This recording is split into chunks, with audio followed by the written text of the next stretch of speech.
नमस्कार बच्चों, स्वागत है आप सभी का द पॉलिटिकल क्लासेस में।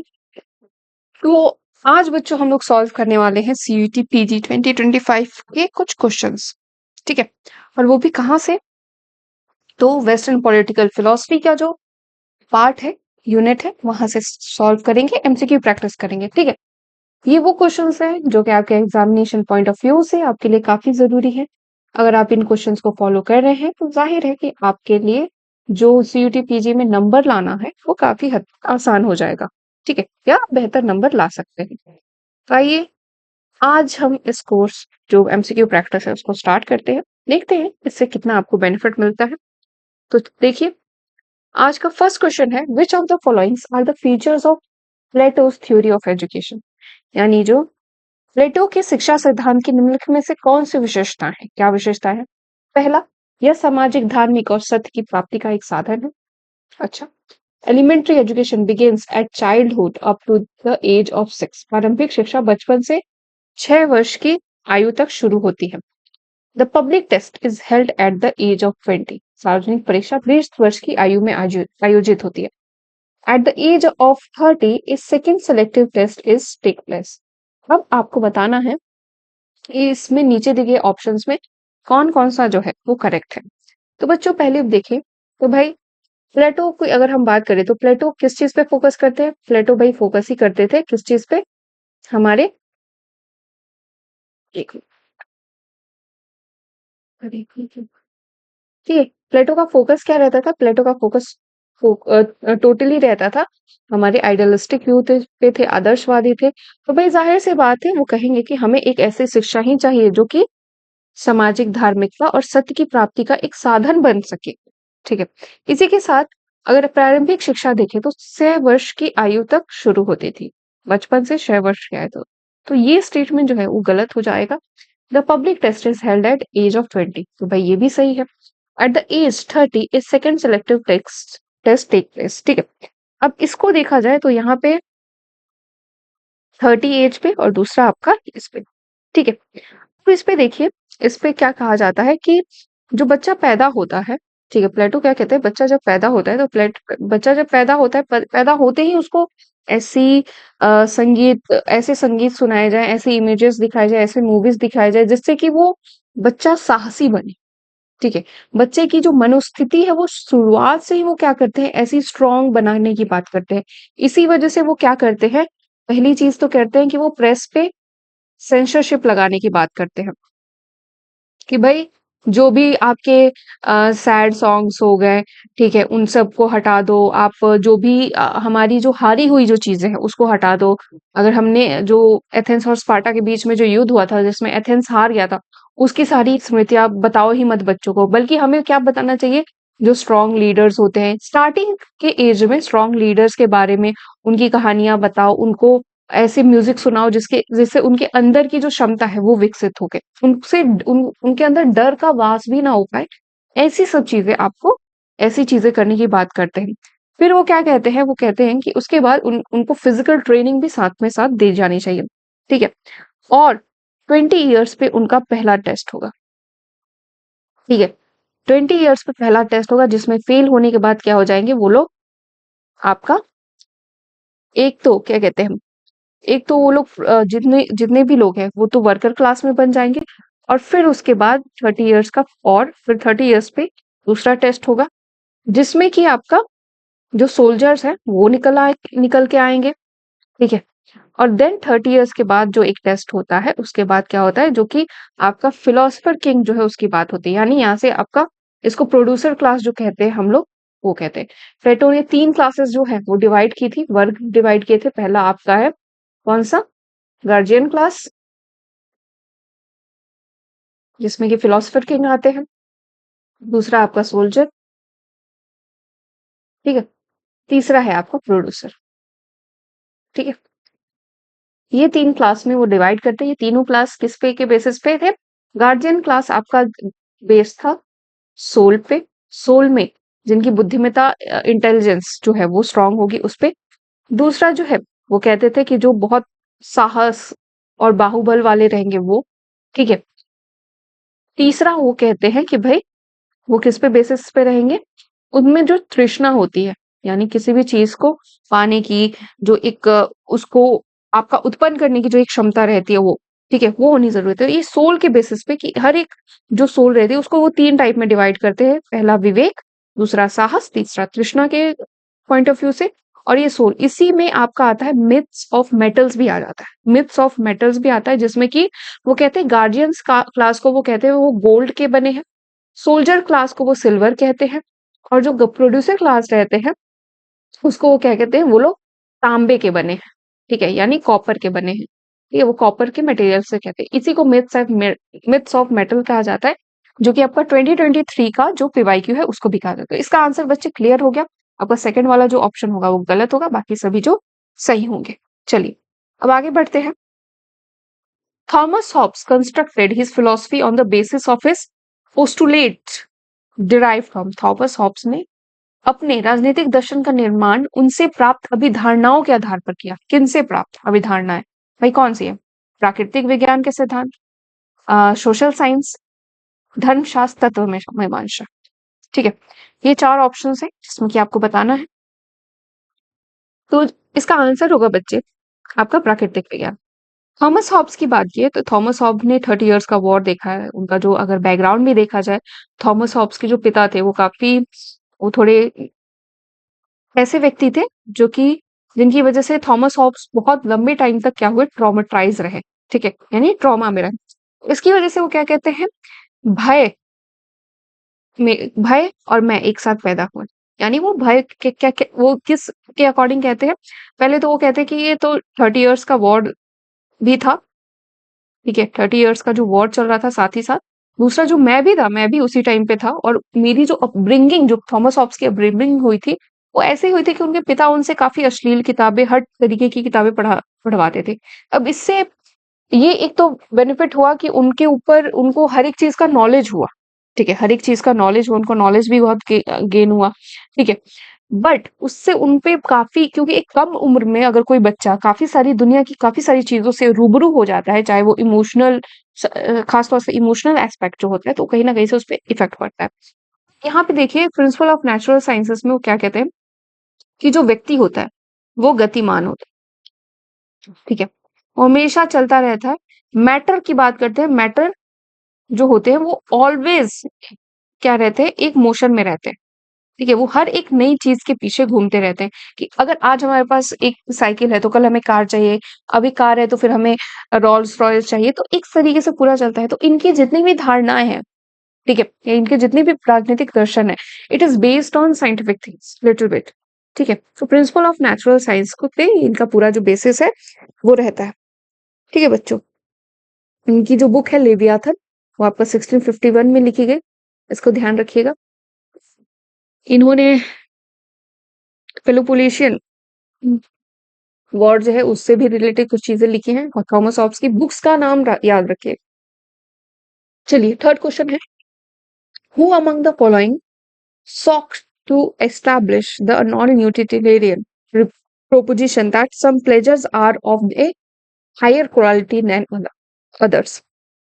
निम्नलिखित में से किसने इस गैर उपयोगितावादी प्रस्ताव को स्थापित करने की कोशिश की कि कुछ सुख दूसरों की तुलना में उच्च गुणवत्ता वाले होते हैं? प्रिंसले, हचमैन, जे बेंथम, जे Smith.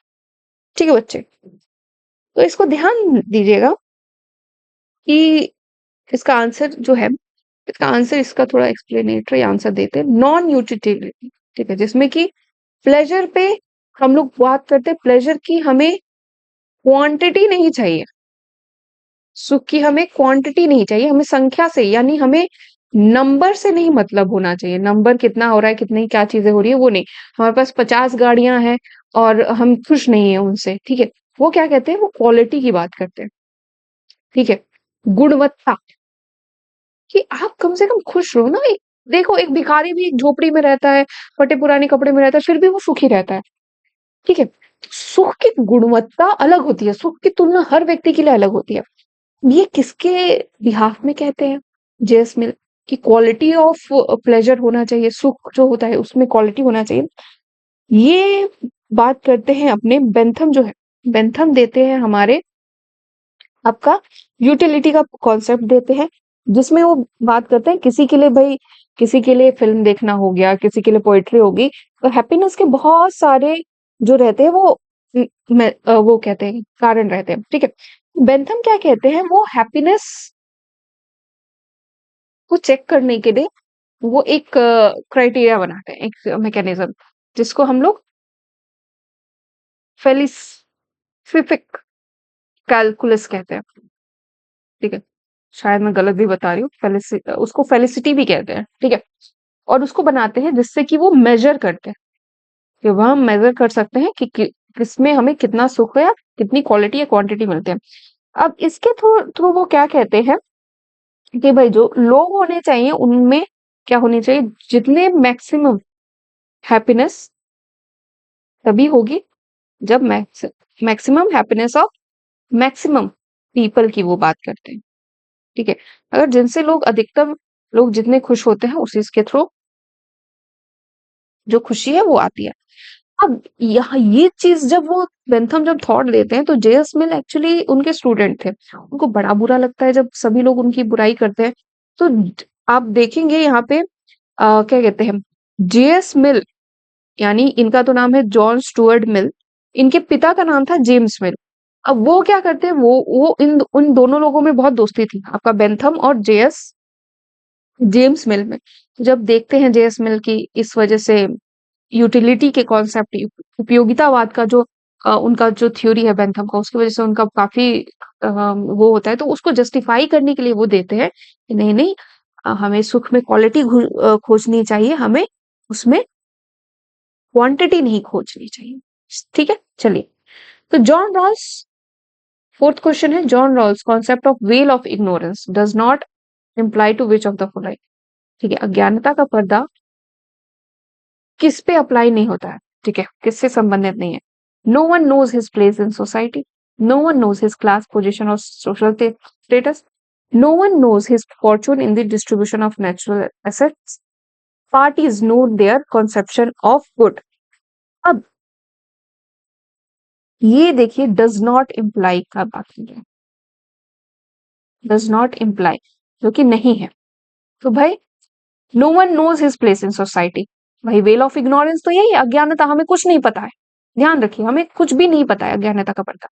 No one knows his class position और सोशल स्टेटस, ठीक है भाई, ये भी सही है। No one knows his fortune, क्या क्या मिल रहा है, किसको क्या दिया जा रहा है, हमें कुछ नहीं पता। अज्ञानता तो हमें यही होती है ना, अज्ञानता का अर्थ क्या होता है कि हमें कुछ भी नहीं पता, कुछ नहीं पता, ठीक है। कुछ नहीं पता, हमें बिल्कुल भी पता ही नहीं कहाँ पे क्या चल रहा है, कहाँ पे कैसे चल रहा है, हमें कुछ भी नहीं पता, ठीक है। तो parties knows their conception of this, तो भाई ये गलत हो जाएगा, ये तो भाई हमें पता नहीं है, तो फिर ये कैसे हो गया, तो ये जो आपका है डी वाला जो है वो सही हो जाएगा। अब इसी पे ये इनका जो एक जॉन रॉल्स का जो कॉन्सेप्ट में आता है, एक टर्म आ जाता है आपका, याद रखिएगा, लेक्सिकल ऑर्डर का, ठीक है, जिसमें कि वो डिस्ट्रीब्यूट करते हैं चीजें। फर्स्ट वो बात करते हैं बेसिक, सॉरी, लिबर्टीज की, यानी कि स्वतंत्रता सबको मिलनी चाहिए। दूसरी वो बात करते हैं इक्वल अपॉर्चुनिटी की। देन तीसरा वो बात करते हैं डिफरेंस प्रिंसिपल की, ठीक है। इन तीन चीजों के बारे में वो बात करते हैं और कहते हैं कि आपका इन तीनों को लगाया कैसा जाएगा, और लेक्सिकल ऑर्डर सबसे पहले जरूरी क्या है, हम लोग बेसिक लिबर्टीज सबको दें। फिर उसके बाद वो क्या कहते हैं कि हमें सबको इक्वल अपॉर्चुनिटी देनी चाहिए, ठीक है। इसमें वो बी की बात करें, टू का एंटी, टू का ए, उसको इस तरीके से लगाना चाहिए। फिर उसके बाद हमें विभेद करना चाहिए, मतलब ये तीन चीजें वो बताते हैं, फिर कहते हैं कि इस तरीके से हमें लगाना चाहिए, ताकि डिफरेंस प्रिंसिपल इसलिए लगाना चाहिए क्योंकि अगर हम सबको इक्वल अपॉर्चुनिटी दे रहे हैं, ठीक है, इक्वल अपॉर्चुनिटी दे रहे हैं, तो कोई विकलांग है, ठीक है, कोई फिजिकली हैंडीकैप है, ठीक है। अब कोई फिजिकली हैंडीकैप है तो भाई क्या कहते हैं, क्या वो अगर रेस में दौड़ रहा है तो क्या वो एक नॉर्मल जो हेल्दी व्यक्ति है क्या उसके हिसाब से जीत पाएगा, तो नहीं। इसीलिए वो क्या कहते हैं कि हमें इन लोगों को कुछ रिजर्वेशन या कुछ इनके लिए हमें डिफरेंस जो प्रिंसिपल है उसका इस्तेमाल करना चाहिए, ताकि ये भी समाज में एक बेहतर जीवन जी पाए और समाज और वो साफ कहते हैं वही समाज एक बेहतर समाज है जहां पर कि हम किसकी बात करते हैं, जहां पे हम दूसरे के दुखों को समझते हैं और उनकी जो आप देखेंगे अ, उनकी जो क्षमताएं हैं उनको बढ़ाने की बात करते हैं, या वहां पे जहाँ पे न्याय होता है वो सोसाइटी ही सबसे बेस्ट सोसाइटी होती है। ठीक है बच्चों, चलो करेक्ट है। फिफ्थ क्वेश्चन देखते हैं, which of the following features of Hegel theory of the state are correct. Hegel के राज्य सिद्धांत की निम्नलिखित में से कौन सी विशेषताएं जो है वो सही है। ठीक है, सवाल आते रहते हैं, हीगल से भी आएगा क्योंकि आपका जब हॉब्स लॉक रूसो और जेएस मिल खत्म होते हैं फिर हीगल आते हैं, और हीगल के कुछ कॉन्सेप्ट्स हैं जो कि हमें आपका किस में पढ़ना रहता है, कार्ल मार्क्स में भी पढ़ना रहता है, तो इसलिए ये जरूरी है। ठीक है, तो स्टेट को लेके इनके कौन कौन सी जो है, state is a super organization organism, it is the march of God on earth, it is end in itself, it is unchecked by any moral law, for it itself is the creator of morality। Quotes दिए गए हैं, भाई आपको बताना है कि इसमें से कौन सा सही है कौन सा आपका गलत है। ठीक है, तो अगर आप देखोगे तो हीगल का जो थ्योरी ऑफ स्टेट है, हीगल बहुत बड़े सपोर्टर है आपके पॉजिटिव लिबर्टी के, ये बहुत बड़े सपोर्टर है, स्टेट को बहुत मानते हैं, स्टेट की जो स्टेट किस तरीके से रूल्स एंड रेगुलेशन जो लागू कर रहा है उसको बहुत मानते हैं, तो इनका पहला स्टेटमेंट भी कि वही सब कुछ है। ये ध्यान रखिएगा, पृथ्वी पर भगवान का जो है वो मार्च है, the March of God on earth जो है वो है स्टेट। वो स्टेट के बारे में कहते हैं कि जो पृथ्वी पे एक तरीके से भगवान का रूप है स्टेट। ठीक है, it is an and in itself, यानी कि जो लोग होते हैं वो उसी स्टेट से बाहर निकलते हैं और फिर वापस से घूम के उसी स्टेट में आ जाते हैं। तो लोगों का जो भी ग्रोथ होता है, उनमें जो भी बेनिफिट होता है, या लोग जितने भी आगे बढ़ते हैं, स्टेट ऐसी प्रक्रियाएं ऐसी चीजें बना के रखता है ताकि वो अपने आप को क्या करे, अपलिफ्ट कर सके। ठीक है, और स्टेट जो भी नियम कानून बनाता है वो सभी कुछ क्या होते हैं, वो सही होते हैं। ठीक है, और वो हर तरीके से नैतिकता के पक्ष में रहते हैं। इनके हीगल जो है वो काफी हद तक प्लेटो से भी प्रभावित है, तो ये भी देखिएगा, तो इसके चारों स्टेटमेंट्स क्या हो जाएंगे, करेक्ट होंगे, और ये चारों है सही हो जाएगा। ठीक है, सिक्स क्वेश्चन देखते हैं, which among the following is the full title of the book written by Mary Wollstonecraft. निम्नलिखित में से मैरी वुलेंसक्राफ्ट द्वारा लिखी पुस्तक का पूर्ण शीर्षक बताइए। ठीक है, काफी बार पूछा जाता है ये सवाल। ठीक है, तो आपका आपके ऑप्शन है, a vindication of the right of women, a vindication of the rights of women with structure on political and moral subject, reflection on the French revolution, a vindication of rights of human being. ठीक है बच्चों, तो इसका answer हो जाएगा B, जिसको कि इन्होंने लिखा था आपके 1792 में। इसी के साथ एक और बुक ये लिखती है विंडिकेशन ऑफ वुमेन्स के साथ साथ एक और इनकी एक और बुक है जो कि इससे पहले आती है 1790 में आती है, जिसमें कि वो आप vindication of rights of main की बात करती है। ठीक है, तो मैरी वुलेंसक्राफ्ट की बुक्स आती है। आप सभी जो जितने भी आपका फेमिनिज्म के जो क्वेश्चंस आते हैं वो जनरली आते हैं आपके मैच द फॉलोइंग से आते हैं। आप मैच द फॉलोइंग में अब पूछा क्या जाता है, ठीक है, मैच द फॉलोइंग्स में आपको बुक्स का नाम पूछा जाता है फेमिनिज्म की, किसने कौन सी बुक्स लिखी थी। जैसे केट मिलट ने कौन सी बुक लिखी थी, तो केट मिलट की बुक है सेक्सुअल पॉलिटिक्स, जो कि अभी रिसेंटली 2024 में ये सवाल भी आया था। ठीक है, नेक्स्ट क्वेश्चन देखते हैं, seventh, which of the following features of Marx dialectical materialism are correct. Marx के द्वंद्वात्मक भौतिकवाद की निम्नलिखित में से कौन सी विशेषताएं जो है वो सही है। ठीक है, आइए बात करते हैं, इसको देखते हैं। ठीक है, तो आपका आ जाएगा पहला आएगा, which of the following features of Marx, all the masses phenomena of history are determined by economic condition. इतिहास की सभी सामूहिक घटनाएं आर्थिक परिस्थितियों के द्वारा ही क्या होती है, निर्धारित होती है। Production of is the most important of all human activities. men in association produce more than men in isolation। ठीक है, then religious is the opium of the people। ठीक है, कौन सी विशेषताएं सही है की बात कर रहा है, इसमें से कौन कौन सी सही है। तो आपका क्या होता है, फर्स्ट थिंग करेक्ट होगा, क्योंकि इतिहास की सभी सामूहिक घटनाएं आर्थिक परिस्थितियों से निर्धारित होती है। वो पूरा हिस्ट्री का डिटरमिनाइजेशन वो जो करते हैं वो इकोनॉमिक बेस पे करते हैं कि पहले क्या था, पहले प्रिमिटिव एज था, फिर उसके बाद एक स्लेव था, फिर उसका मास्टर आता है, फिर उसी के साथ कैपिटलिस्ट क्लास आ जाता है, कैपिटलिस्ट क्लास के साथ मतलब जो पूरी सोसाइटी रहती है उसको वो 7 लेयर्स में डिवाइड करते हैं, 7 स्टेजेस में डिवाइड करते हैं और कहते हैं कि भाई यही जो है इसी और हर एक चीज हर एक कंडीशन जो है वो इकोनॉमिक बेसिस पे ही डिवाइडेड है। Production is the most important, भाई वो कहते हैं उत्पादन ही सबसे जरूरी है। उत्पादन ने ही हमारी हिस्ट्री को क्या कहा है, हमारी ग्रोथ को आगे बढ़ाया है। उत्पादन से ही एक मानव की जो गतिविधियां हैं वो बढ़ी हैं। उत्पादन के थ्रू ही वो अपना काम करे। Main in association produce more than main in isolation, तो ये थोड़ा सा इस पे ये इनका नहीं है। ठीक है। रिलीजियस इज द ओपियम, धर्म लोगों के लिए अफीम है, ये करेक्ट है। ठीक है, तो यहाँ पे आपका आंसर हो जाएगा 1, 2 एंड 4 जो है वो ये 4 जो है वो ऑप्शन आ जाएंगे। ठीक है, आपका सी जो होगा वो करेक्ट होगा।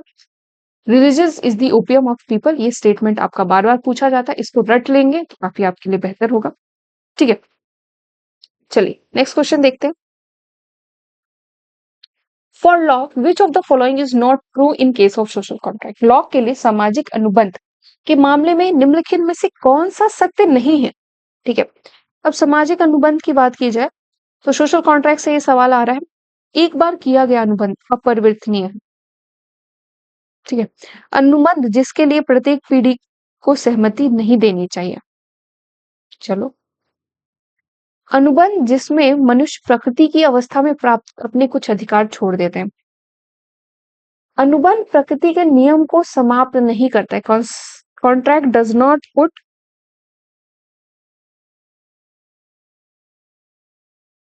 Contract does not put an end of the law end of nature. ठीक है, अब यहाँ पे देखिए, यहाँ पे बात होती है which of the following is not true in the case of social contract. ठीक है, तो उसको देखेंगे अगर आप, इसका आंसर हो जाएगा B, contract to which each generation must not consent. बल्कि नहीं, बल्कि यहाँ पे क्या कहते हैं, लॉ कहते हैं कि हर 5 साल के बाद, जैसे आज के टाइम पीरियड में 5 साल के बाद जो गवर्नमेंट बनती है तो क्या होता है, हम लोग वोट दे के गवर्नमेंट बनती है, वोट देते हैं, फिर वही हमारा कंसेंट है।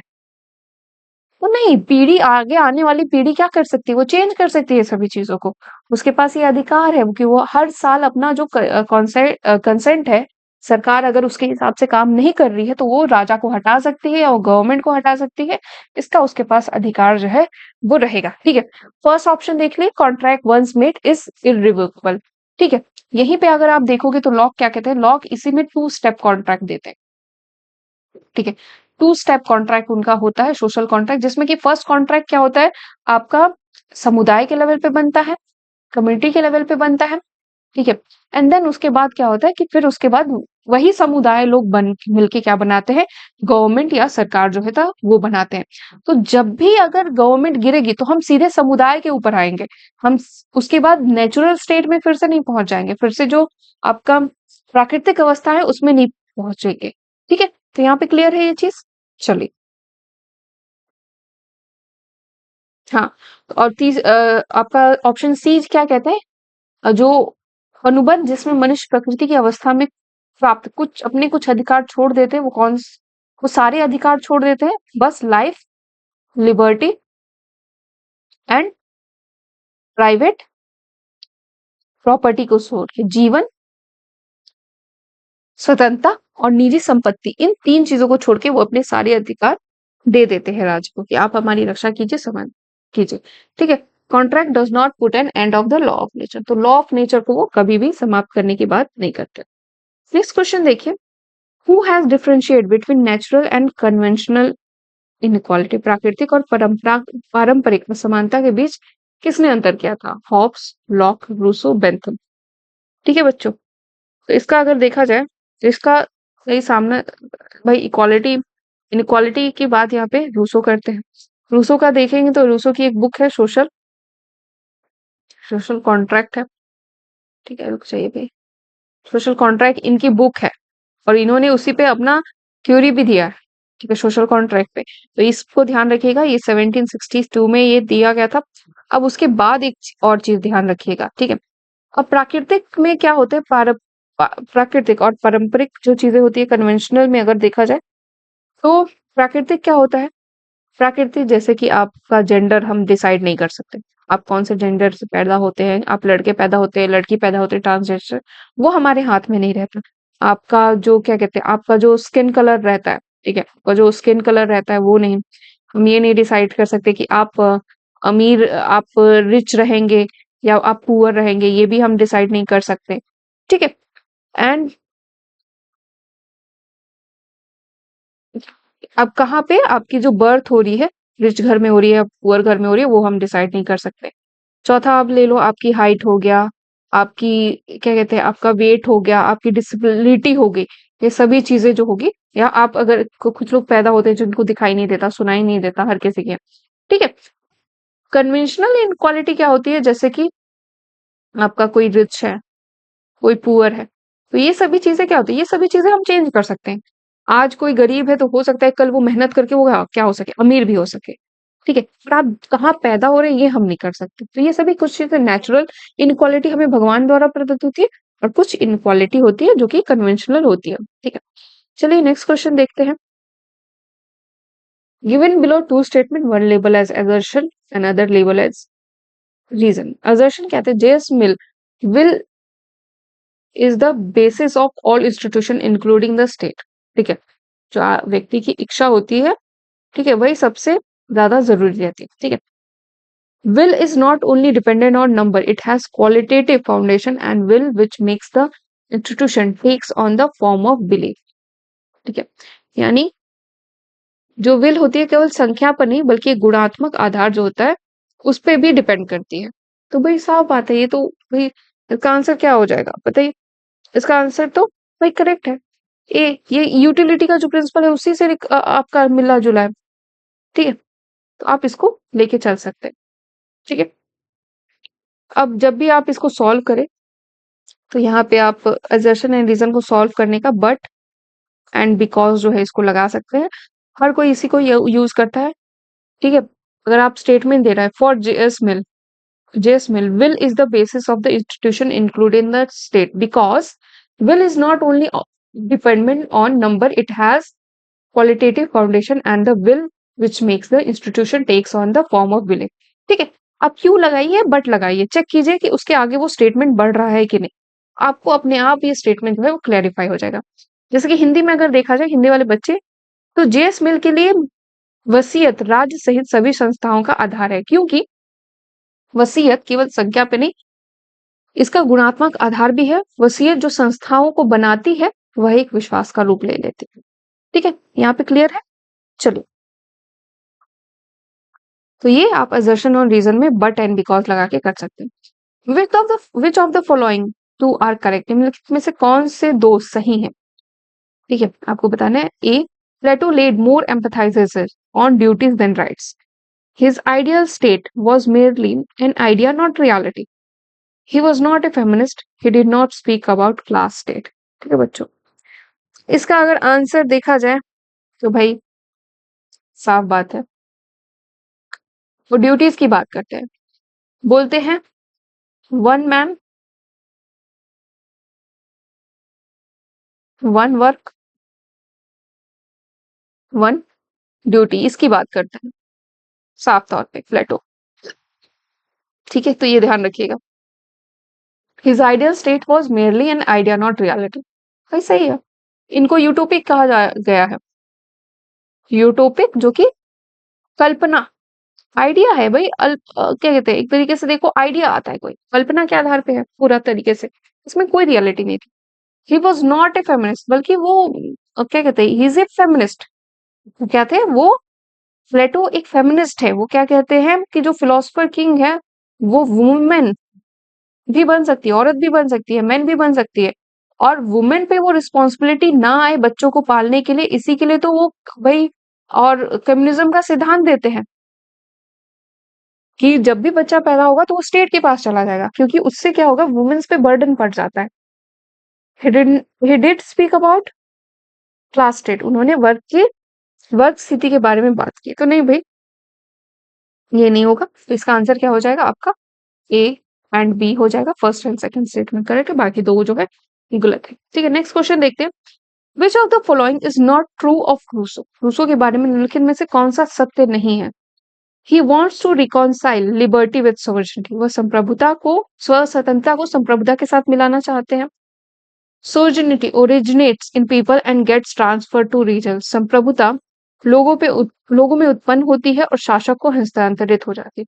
General will is always morally right, सामान्य इच्छा सदैव नैतिक रूप से सही होगी।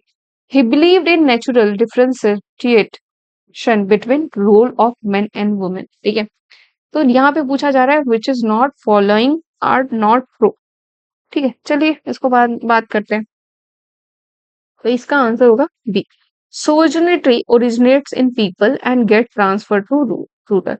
ठीक है, बल्कि ये क्या कहते हैं, नहीं भाई, इसका जो क्या कहते हैं, इसका आंसर क्या होगा, जो विल होती है हमारी वो दो टाइप की होती है। एक होती है एक्चुअल, जो हमारी विल होती है, दूसरी होती है रियल।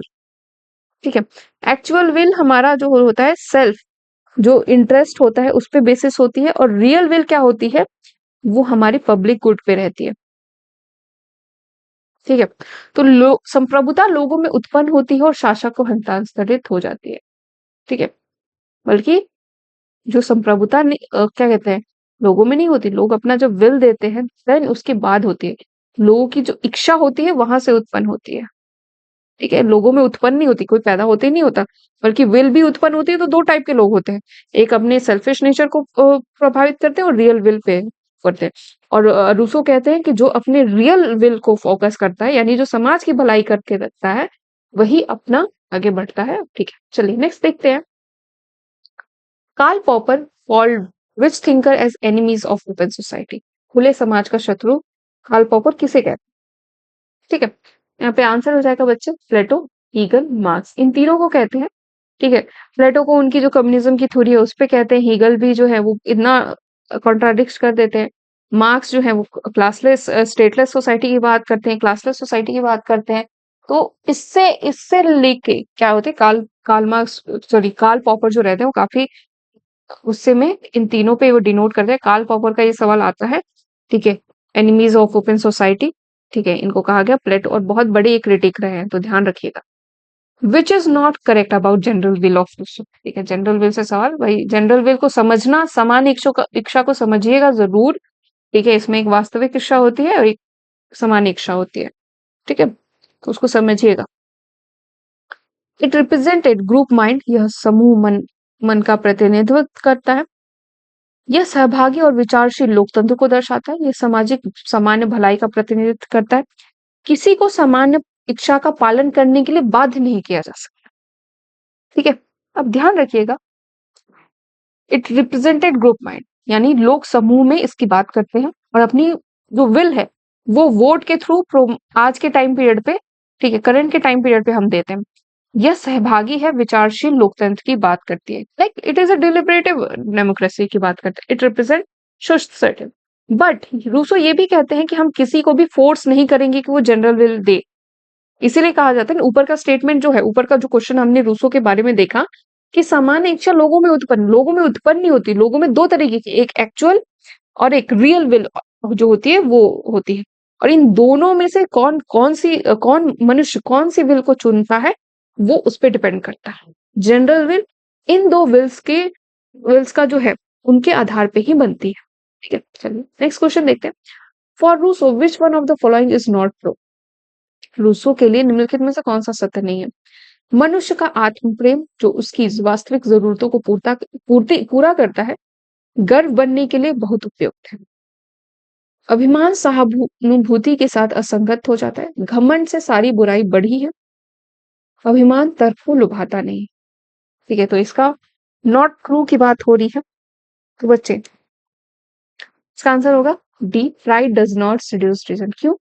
पहला देखिए, for man self love which satisfied his real needs is only to opt to become pride. ठीक है, आत्म प्रेम हमारे लिए बहुत जरूरी है, अगर कोई कर रहा है तो फिर सही है। Pride becomes incompatible with sympathy, अभिमान सहानुभूति के साथ असंगत हो जाता है। ठीक है, अगर आप अभिमान दिखाएंगे तो भाई, जहां पे अगर आपको किसी को सिंपैथी दिखानी है तो वहां पे आप अभिमान के साथ नहीं जा सकते। घमंड से सारी बुराई बढ़ी है, from pride all evils has grow. ठीक है, यानी घमंड से ही सारी जो बुराई है, अगर कोई घमंड कर रहा है तो उसी के थ्रू क्या होता है, चीजें बढ़ती हैं। और ये यहाँ पे ध्यान रखिएगा, रूसो किसके खिलाफ रहते हैं, रूसो साइंटिफिक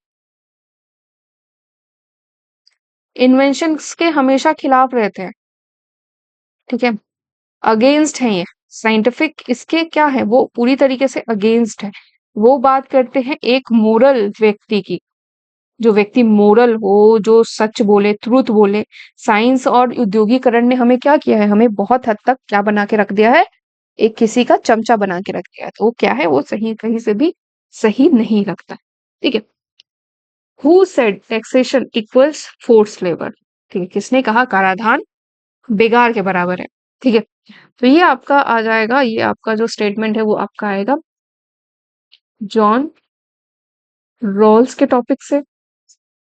तो इसको देते हैं रॉबर्ट नॉजिक।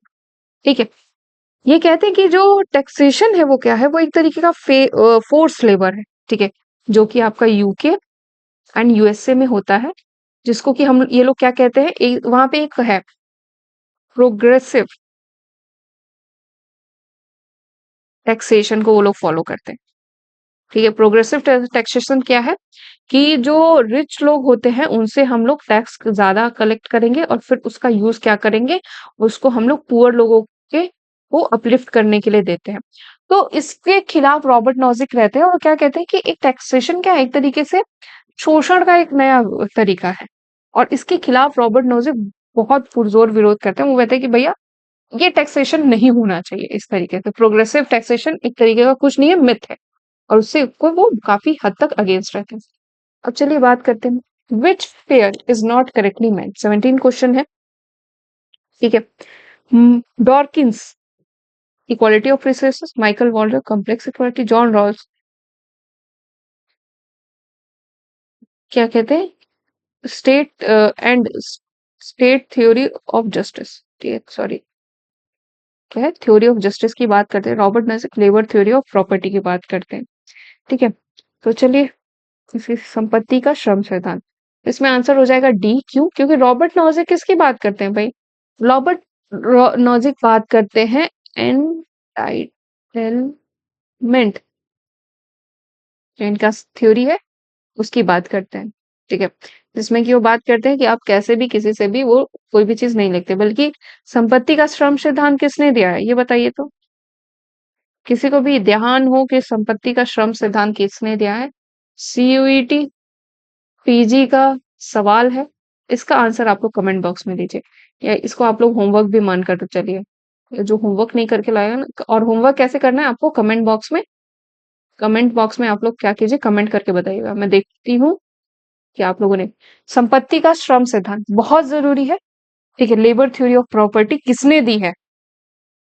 ठीक है, तो ये एक सवाल मैं आप लोगों के लिए छोड़ के जाना चाहती हूँ। चलिए नेक्स्ट क्वेश्चन देखते हैं। विच political thinker believed in natural sexual differentiation and advocate man and woman developing as natural man and natural woman। कौन सा राजनीतिक विचारक प्राकृतिक यौन भेदभाव में विश्वास करता था और पुरुष महिला को प्राकृतिक पुरुष और प्राकृतिक महिला के रूप में विकसित करने की वकालत करता था। ऑप्शन है Bentham, Edmund Burke, Hegel, Rousseau. ठीक है, मुझे इसका आंसर होगा डी, क्योंकि ऊपर के ऑप्शंस में आपने देखा था हीगल कहते हैं भाई दोनों लोगों में जो असमानताएं रहती हैं भाई प्राकृतिक तौर पे, पर हम उन्हें समाज के थ्रू जो जेंडर होता है, ठीक है, हमने समाज ने जो जेंडर बना रखा है कि महिलाओं को इस तरीके से रहना चाहिए, महिलाओं को ये कपड़े इस तरीके से रहने चाहिए, ये समाज के महिलाओं को जो है वो बाहर काम नहीं करना चाहिए, घर में रहना चाहिए।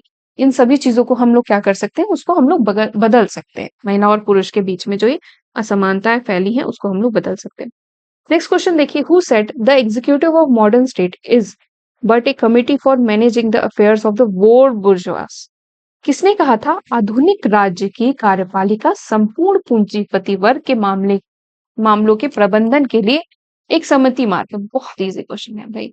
ये जो आपका जो है, आप जब बेस एंड जो सुपर स्ट्रक्चर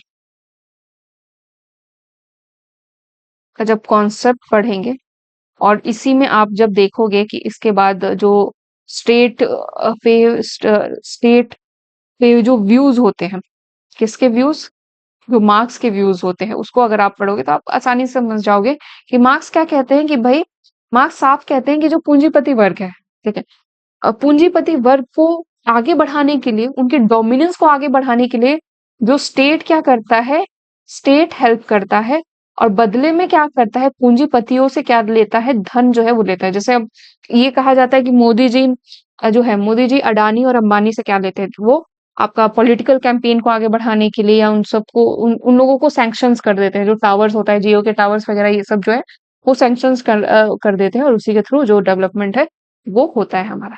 ठीक है, नेक्स्ट क्वेश्चन देखिए, which of the following statement accurately describe Plato theory of justice. ठीक है, निम्नलिखित में से कौन सा कथन प्लेटो के न्याय सिद्धांत का सटीक वर्णन करता है। A, justice is what the strong can do and the weak must endure. Justice obtained when inequality benefits the least advantage. Justice is doing one's own duty as per one's station of life. Justice is doing good to friend and harm enemies. ठीक है, काफी interesting ये है पूरा। ठीक है, तो ये जो पूरा आपका जो है, ये आया है आपका रिपब्लिक, जो प्लेटो की जो बुक है, वहां से ये डायलॉग, ठीक है, डायलॉग फॉर्म में है। और यह ध्यान रखिएगा, डायलेक्ट्रिक मेथड जो है सबसे पहले इस्तेमाल किसने किया था, प्लेटो ने किया था। उसी डायलेक्ट्रिक मेथड को आगे चल के हीगल इस्तेमाल करते हैं, और देन उसके बाद उसी डायलेक्ट्रिक मेथड, हीगल के डायलेक्ट्रिक मेथड को जो है वो मार्क्स करते हैं। इस उस पे भी हम एक वीडियो बनाएंगे काफी अच्छा सा, जिससे कि आप लोग को बेनिफिट मिले। ठीक है, तो इसमें वो क्या कहते हैं, justice is doing one's own duty as per one station. ठीक है, इसमें बाकी जो और भी जो लोग रहते हैं, वो अपने अपने विचार देते हैं, अपने अपने कहते हैं कि भाई न्याय क्या होता है, जो शक्तिशाली का हित करे और जो कमजोर है वो उसके हिसाब से चले। ठीक है, justice obtained when inequality benefits the least advantaged, जब न्याय तब मिलता है जब असमानता से सबसे कम लाभ मिलता है। ठीक है, justice is doing good to friends and enemy, मतलब आप जो आपका जो मित्र है उसको साथ आप अच्छे से व्यवहार करो, और जो गलत है उसके साथ, जो शत्रु है उसके साथ अहित करो, तो ये भी गलत है। ठीक है भाई, जिसकी जो ड्यूटी है वो इस हिसाब से करे। प्लेटो का ये खत्म रहता है, और प्लेटो इसी के थ्रू जो अपनी पूरी जो उनकी फिलोसफी है उसको डिस्क्राइब करते हैं। तो बच्चों, आज हम लोगों ने 20 क्वेश्चंस जो है वो सॉल्व किए हैं आपके डब्ल्यूपीटी के। ठीक है, वेस्टर्न पॉलिटिकल फिलोसफी के। ठीक है, पूरी फिलोसफी जो है, दर्शन आप लोगों को समझ जाना चाहिए। अब यहाँ पे एक जो आप लोगों के लिए है, आप लोगों के लिए होमवर्क है, ध्यान रखिएगा। होमवर्क बहुत जरूरी है भाई, क्यों जरूरी है उस पर भी मैं बात करा दूं। पहली चीज तो ये, इसका सवाल नोट कर लीजिए, ध्यान रखिए, व्हाट इज पॉलिटिकल फिलोसफी, यानी कि राजनीतिक दर्शन क्या होता है, ये आपको बताना है। ये आप लोग का होमवर्क है। कमेंट बॉक्स में बताइए या कैसे भी बताइए, आप लोग को बताना है। या तो आप हमारे टेलीग्राम चैनल से जुड़ सकते हैं, आप हमारे इंस्टाग्राम चैनल से जुड़ सकते हैं, वहां पे भी आप लोग मैसेज कर सकते हैं, इन सवालों का जवाब दे सकते हैं। और हम कोशिश करेंगे कि आपके लिए सीयूटी पीजी के जितने भी एस्पिरेंट्स हैं उनके लिए हम कुछ ना कुछ नया रोज आप लोगों के लिए लेकर आए। तो इसी के साथ thank you so much and all the best for your examinations.